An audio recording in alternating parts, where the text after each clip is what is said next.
Hey folks, this is the legislative update for the week. So we're going to start with the National Defense Authorization Act. Generally doesn't have a number on it because it's a conference report between the House's product and the Senate's product, and it's called a conference report. The National Defense Authorization Act, it authorizes where we're going to spend money and how much money we can spend on the uniformed services. So the Army, the Coast Guard, the Navy, the Marines, the Air Force, the Space Force, etc. And so this is just the authorization. The appropriation comes after it. Now, I voted yes. This is one of those, this was a bipartisan bill that you find reasons to be yes, and then you find almost as many and compelling reasons to vote no. And so this was a bit of a struggle for me, as certainly as an individual who wore the uniform for many decades. You want to be supportive of our armed services. It's one of the constitutional requirements that we have.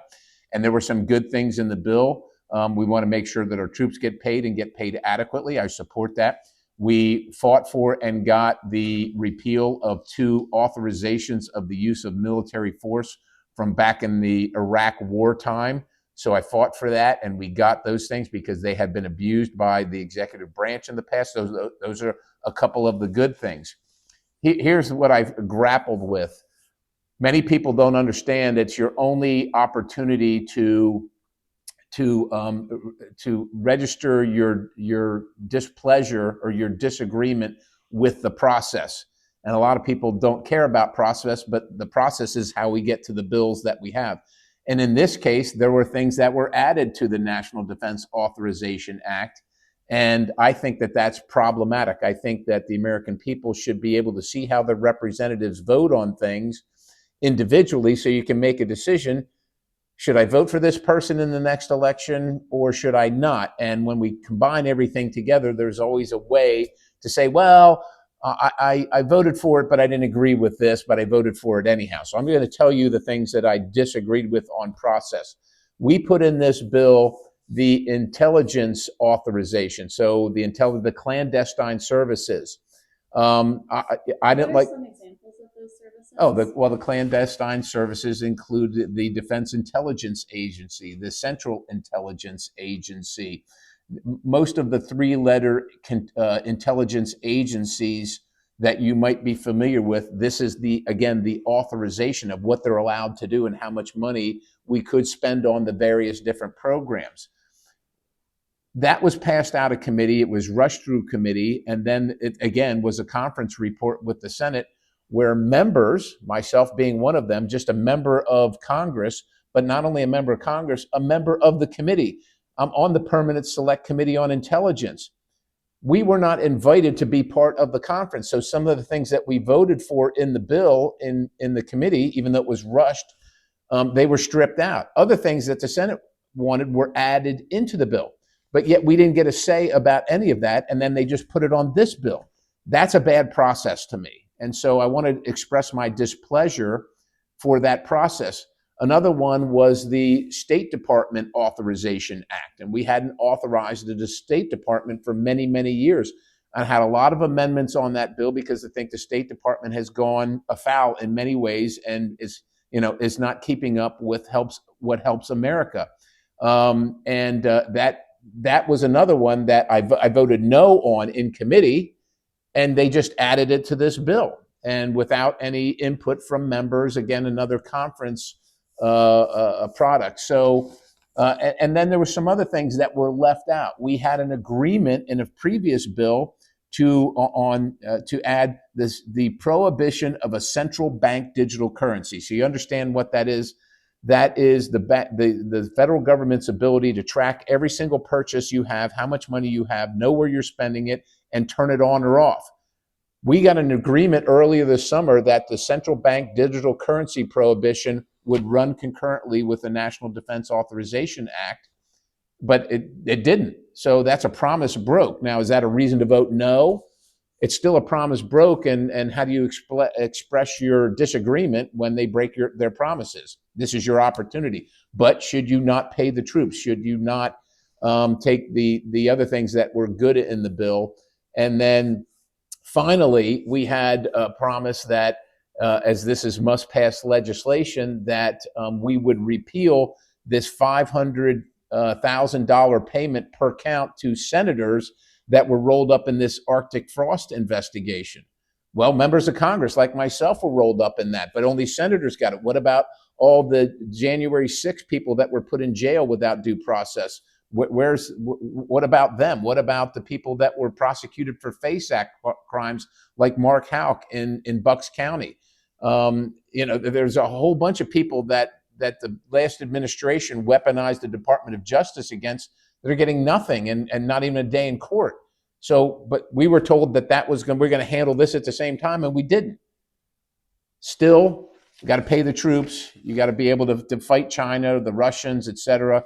So at the end of the day, when given a choice between bad and worse, I chose the bad instead of the worse. So that's my explanation on my yes vote on the National Defense Authorization Act, and I hope that makes some sense to you. All right, so next is the State Planning for Reliability and Affordability Act. It's HR 3628, and what that says is that we're going to make sure that we have reliable energy on the grid, and there needs to be a definition for what reliable energy is, and what that is any source of generation that can produce power uninterrupted for 30 days.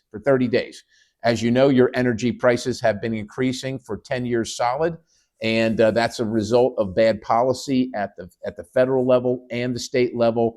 And this is a way to help turn that, bring that cost curve down, which is what we all want to do, I think. So I voted yes on that.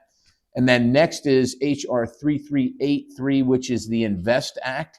It is what we call a Financial Services Committee product.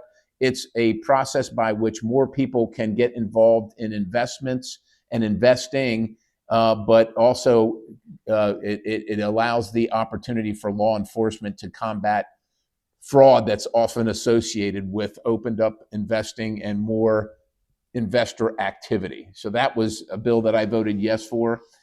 HR 3898, the Permit Act. So one of the things that is, and this is another thing, bad policy out of the federal government and the state government, is for permitting of electricity generation and delivery items and resources. And so one of the problems is it takes a very, very long time for these things to get permitting. And every time you're spending time with lawyers and back and forth in courts and so on and so forth for permitting, all that does is raise the cost of your electricity bills. We want to streamline that process so that permitting is more streamlined while we keep our environment and other considerations, property rights safe.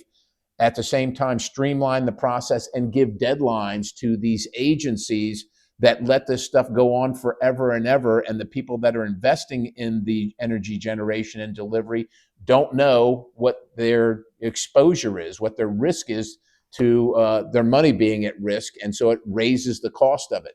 This would lower the cost of energy generation and delivery, and it will be shown in your electricity bills. Still got to get passed in the Senate, but I voted for it in the House.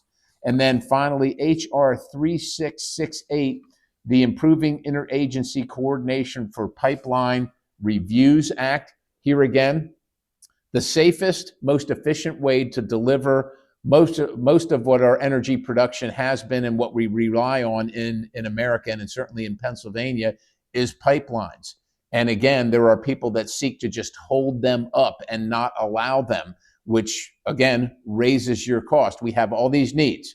We're being told that we need to drive more electric cars. There's more electric interface in everything we do. There's a chip probably in many refrigerators or even a toaster because it's all electrified.